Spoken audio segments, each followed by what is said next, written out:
Hi friends, எல்லாருக்கும் வணக்கம். ஆக்சுவலாக இன்றைக்கி என்னோடய வெயிட் பார்த்திங்கன்னா 75.15 எவ்வளவோ குறைஞ்சிருக்கு. நீங்களும் டெய்லி வீடியோ பார்க்குறீங்கன்னா கண்டிப்பாக இந்த மாற்றம் உங்களுக்கு தெரியும். என்னால் முடிஞ்ச அளவுக்கு சிம்பிளான எக்ஸசைஸ் தான் பண்ணுறேன். நீங்கள் கண்டிப்பாக இந்த எக்ஸசைஸ் ஃபாலோ பண்ணுங்கள். உங்களுக்கும் இந்த மாதிரி பெரிய மாற்றம் கிடைக்கும். டெய்லி ஒரு 100 கிராம்ஸ் குறைஞ்சாலுமே அது நல்ல முன்னேற்றம் தானே. அதை ட்ரை பண்ணாமல் விட்டுட்டு இருந்தோம்னா நமக்கு வெயிட் இன்னும் இன்க்ரீஸ் ஆக தான் செய்யுமே தவிர குறைய ஆரம்பிக்காது.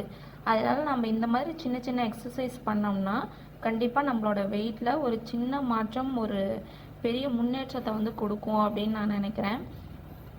இன்றைக்கி வெயிட் லாஸ் ஸ்டார்ட் பண்ணுறோன்னா இன்றைக்கே வெயிட் குறையாது. ஒரு 1 மந்த் 2 மந்தில் நமக்கு ஒரு 5 kg குறைஞ்சா கூட நமக்கு ரொம்ப சந்தோஷமாக இருக்கும்ல. நாமளும் நமக்கு பிடிச்ச மாதிரியான ட்ரெஸ்ஸு, ஒரு இடத்துக்கு போகும்போது நம்ம கொஞ்சம் கான்ஃபிடெண்ட்டாக இருக்கலாம். குண்டாக இருந்தோம்னா நமக்கே ஒரு அன்கம்ஃபர்டபுளாக ஃபீல் ஆகும். எனக்கு அந்த மாதிரிலாம் இருந்திருக்கு. ட்ரெஸ்ஸு ப்ராப்பராக போட முடியாது. யாராவது நம்மளே பார்த்தாங்கன்னா ரொம்ப குண்டாக இருக்க அந்த மாதிரி தான் நம்மளே பேசுவாங்க. அதனால் நம்மளோட வெயிட்டை நம்ம குறைச்சிக்கலாம். இன்றைக்கி காலையில் நான் என்ன சாப்பிட்டேன்னு பார்த்தீங்கன்னா, பச்சை பயிறு, அப்புறம் பப்பாளி கொஞ்சம் எடுத்துக்கிட்டேன், அப்புறம் வாழைப்பழம் 1. இதுதான் என்னோடய காலையில் மார்னிங் பிரேக்ஃபாஸ்ட் இருந்துச்சு. நான் ஸ்கூலுக்கு போயிட்டு வரதுக்கு கொஞ்சம் டைம் ஆகிடுச்சு. ஏன்னா பஸ்ஸு கொஞ்சம் கூட்டமாக இருந்தது. பாப்பாவை எப்படியோ கொண்டு போய் விட்டுட்டு நானும் வளனும் வீட்டுக்கு வந்துட்டு மத்தியானம் லஞ்ச் என்ன ப்ரிப்பேர் பண்ணேன்னு பார்த்தீங்கன்னா, மாசி கருவாடு வீட்டிலேருந்து வாங்கிட்டு வந்திருந்தாங்க. அது ரெடி பண்ணலான்னு சொல்லிட்டு ரெடி பண்ணால் அந்த கருவாடு ரொம்ப ஹார்டாக இருந்துச்சு ஃப்ரெண்ட்ஸ். என்னால் அதை உடைக்கவே முடியல. எப்படியோ கஷ்டப்பட்டு எல்லாம் உடைச்சேன். ஆனால் இந்த சுடுதண்ணியில் போட்டால் அது கொஞ்சம் கூட சாஃப்டாகவே இல்லை. அதனால் யூடியூப்பில் பார்த்தேன் அதை எப்படி செய்யணும்னு சொல்லிட்டு அதை இடித்து அதுக்கப்புறம் தான் செய்யணும்னு சொல்லியிருந்தாங்க. ஸோ நான் இது ஏதோ சும்மா சொல்கிறாங்கன்னு நினச்சிக்கிட்டேன். அதுக்கப்புறமா அதை பார்த்தா அந்த மாதிரி வச்சு தான் சமைக்கணும் போல். அதுக்கப்புறம் குக்கரில் போட்டு ஒரு 15 விசில் விட்டேன். அப்போவும் அது கொஞ்சம் கூட சாஃப்டாகவே இல்லை, லைட்டாக சாஃப்டாக இருந்துச்சு. அதுக்கப்புறம் அதெல்லாம் எடுத்து கொஞ்சம் கொஞ்சமாக பிச்சு போட்டுட்டு மிக்சியில் போட்டு நல்லா ஒரு கிரைண்ட் பண்ணிவிட்டு அதுக்கப்புறம் நான் குழம்புல ஆட் பண்ணலான்ட்டு எல்லாம் ரெடி பண்ணி வச்சுக்கிட்டேன் ஃப்ரெண்ட்ஸ். நீங்களும் இந்த மாதிரி மாசி கருவாடு ஃபஸ்ட் டைம் வாங்கி அதை எப்படி யூஸ் பண்ண தெரியாமல் யூஸ் பண்ணீங்க அப்படிங்கிறது எனக்கு கமெண்டில் சொல்லுங்கள். நீங்களும் என்ன மாதிரி அந்த கருவாடு சமைக்கிறதுல கொஞ்சம் டிஃபிகல்ட்டி ஃபேஸ் பண்ணியிருக்கீங்களா அப்படிங்கிறத நான் தெரிஞ்சுக்குவேன். மாசி கருவாடு இன்றைக்கி நம்ம கிராமத்து ஸ்டைலில் பண்ண போகிறோம். அதுக்கு கொஞ்சமாக கடுகு, வெந்தயம்லாம் எண்ணெயில் போட்டுக்கோங்க. அப்புறம் 2 பச்சை மிளகா, 2 வரமிளகா, உங்களோட காரத்துக்கு தகுந்த மாதிரி. நான் காரம் கம்மியாக தான் போட போகிறேன். அதனால் 2 வரமிளகா, பச்சை மிளகா மட்டும் போதும். அதுக்கப்புறம் பூண்டு கொஞ்சம் நிறையாவே சேர்த்துக்கோங்க. அது ஹெல்தி தானே, நமக்கு டைஜஷனுக்கு ரொம்ப ஹெல்ப்பாக இருக்கும்.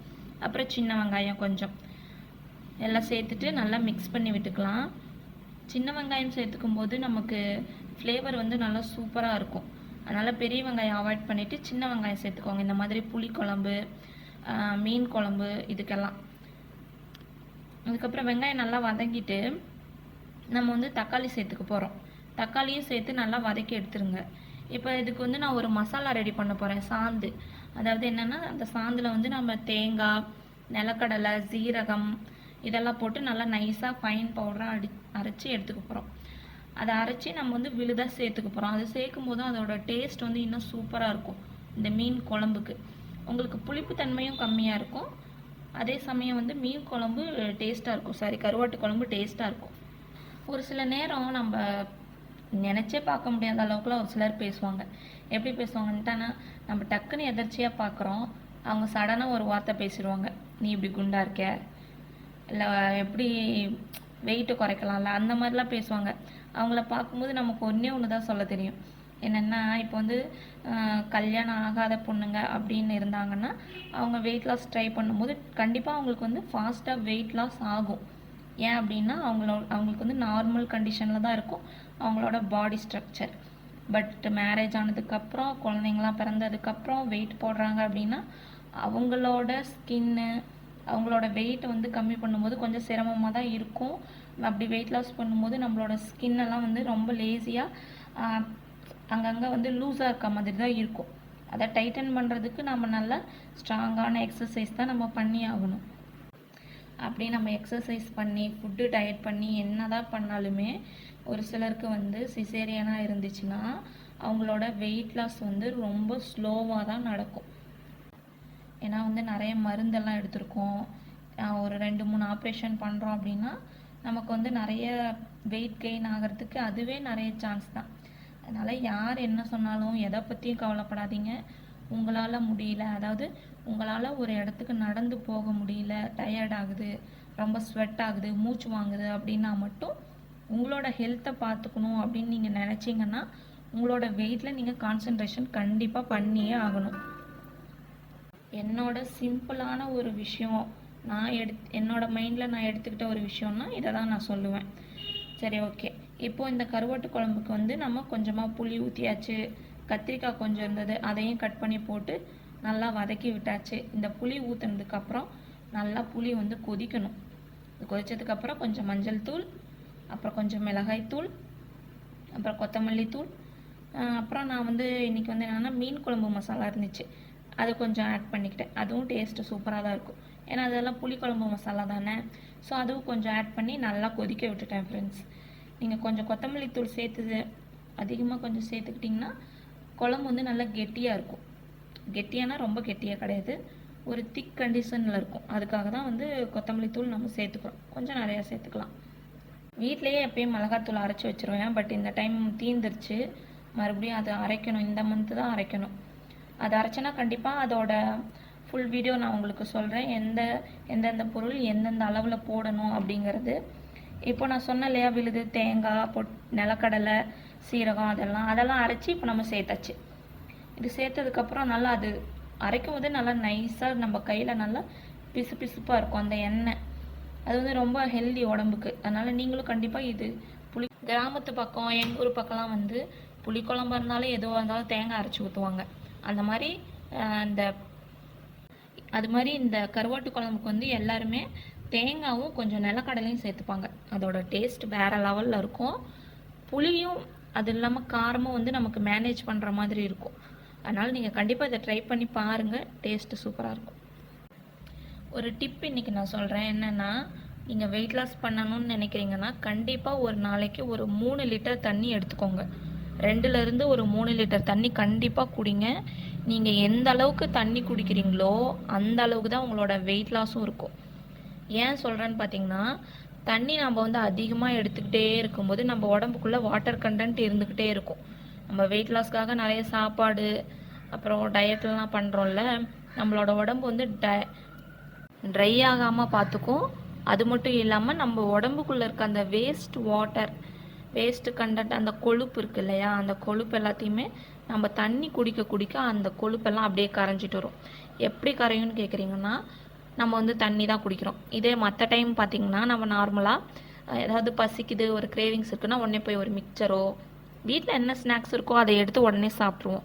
அதில் எவ்வளோ ஆயில் இருக்கும், எவ்வளோ உப்பு போட்டிருப்பாங்க, காரம் அதிகமாக இருக்கும், அதெல்லாம் நம்ம அப்படியே சாப்பிட்ருப்போம். அது எல்லாமே வந்து என்னென்னா அந்த ஆயிலெல்லாம் உள்ளே போயிட்டு அப்படியே ஒரு கொழுப்பாக தேங்கி நின்றும்.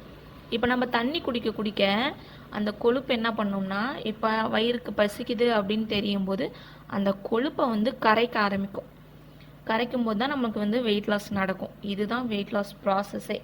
கண்டிப்பாக நீங்கள் இதை தெரிஞ்சு வச்சுக்கோங்க. டெய்லி தண்ணி நிறையா குடிங்க. முடிஞ்ச அளவுக்கு சுடு தண்ணி குடிக்க ஆரம்பிங்க. ஃப்ரிட்ஜில் வச்ச தண்ணியை குடிக்காதீங்க. ஜில் வாட்டர் அவாய்ட் பண்ணுங்க. ஜில் வாட்டர் குடிக்க குடிக்க தான் அந்த கொழுப்புகள் வந்து இன்னும் தேங்கி நிற்கும் நம்ம உடம்புல. அதுதான் வெயிட் கெயின் ஆகிறதுக்கும் காரணம். அதனால் ஃப்ரிட்ஜில் வச்ச ஜில் வாட்டரை அவாய்ட் பண்ணிக்கோங்க. சுடு தண்ணி குடிக்க ஆரம்பிங்க. இது வந்து வெயிட் லாஸ்க்கு ரொம்ப ஹெல்ப்பாக இருக்கும். முடிஞ்ச அளவுக்கு காலையில் எந்திரிச்ச உடனேவாகுது வெறும் வயிற்றில் சுடு தண்ணி குடிக்க பழகுங்க. அது வந்து வெறும் நார்மல் வாட்டராக இருக்கலாம், அப்படி இல்லைன்னா க்ரீன் டீ, அப்படி இல்லைன்னா வெயிட் குறையிற ட்ரிங்க்ஸ் எதாக இருந்தாலும் நீங்கள் குடிச்சுக்கலாம். அது உங்களோட இஷ்டம். பட் சுடு தண்ணி குடிங்க, அதுதான் வெயிட் குறையும். நாம் குடிக்கிற தண்ணியிலேருந்தே நம்மளோட வெயிட்டை குறைக்க முடியும்னு நீங்கள் கண்டிப்பாக தெரிஞ்சு வச்சுக்கணும் ஃப்ரெண்ட்ஸ். ஆக்சுவலாக இது எல்லாருக்குமே ரொம்ப ஹெல்ப்பாக இருக்கும். வெறும் தண்ணியை குடித்தே நிறைய பேர் உயிர் வாழ்ந்துருக்காங்க. அந்த மாதிரி நம்மளால் தண்ணி குடித்தே நம்மளோட வெயிட்டையும் கம்மி பண்ணிக்க முடியும். அதுக்குன்னு நீங்கள் வெறும் தண்ணியை மட்டும் ஹோல்டே குடிச்சிட்டு இருக்காதீங்க, அது வந்து ரொம்ப டேஞ்சர். தண்ணியை மட்டுமே குடிச்சிட்டு இருந்தா அதனால் என்ன டேஞ்சர், என்ன பின் விளைவுகள்? ஓகே ஃப்ரெண்ட்ஸ், இந்த டிப்ஸ் பிடிச்சிருக்குன்னு கண்டிப்பாக நினைக்கிறேன். நீங்கள் கண்டிப்பாக இதை ஃபாலோ பண்ணிக்கோங்க. இது உங்களுக்கு யூஸ்ஃபுல்லாக இருந்துச்சுன்னா கமெண்டில் யூஸ்ஃபுல் அப்படின்னு சொல்லிட்டு கமெண்ட் பண்ணுங்கள். அதுக்கப்புறம் நெக்ஸ்ட் டே டயட் பற்றி கேளுங்க, கண்டிப்பாக நான் அப்டேட் பண்ணுறேன். இப்போது நம்மளோட கருவாட்டு குழம்பு ரெடி ஆகிடுச்சு. நான் கருவாடு மிக்சியில் போட்டு பவுடர் பண்ணி இதில் சேர்த்துருக்கேன். நல்ல டேஸ்ட்டும் சூப்பராக வந்திருக்கு. நீங்களும் கண்டிப்பாக ட்ரை பண்ணி பாருங்கள். பிடிச்சிருந்தால் லைக் பண்ணுங்கள், ஷேர் பண்ணுங்கள், சப்ஸ்கிரைப் பண்ணிக்கோங்க. இப்போ நான் வந்து கொஞ்சமாக கருவேப்பிலையும் கொத்தமல்லியும் சேர்த்து நம்மளோட மணக்க கிராமத்து முறையில் ஒரு கருவாட்டு குழம்பு ரெடி பண்ணிட்டேன் ஃப்ரெண்ட்ஸ். இந்த கருவாட்டு குழம்புக்கு முட்டை ஆம்லேட் போட்டு சாப்பிட்டிங்கன்னா இன்னும் பக்காவான காம்பினேஷனாக இருக்கும். சரி, ஓகே ஃப்ரெண்ட்ஸ், இந்த வீடியோ பிடிச்சிருந்தா உங்களுக்கு லைக் பண்ணுங்கள், சப்ஸ்கிரைப் பண்ணுங்கள், மறக்காமல் பெல் ஐக்கானை கிளிக் பண்ணிக்கோங்க. அப்போ தான் நம்ம போடுற வீடியோஸ் எல்லாம் நோட்டிஃபிகேஷனாக வரும். அடுத்த வீடியோவில் பார்க்கலாம் ஃப்ரெண்ட்ஸ். டாட்டா, பாய் பாய். இதுதான் என்னோட லஞ்ச்.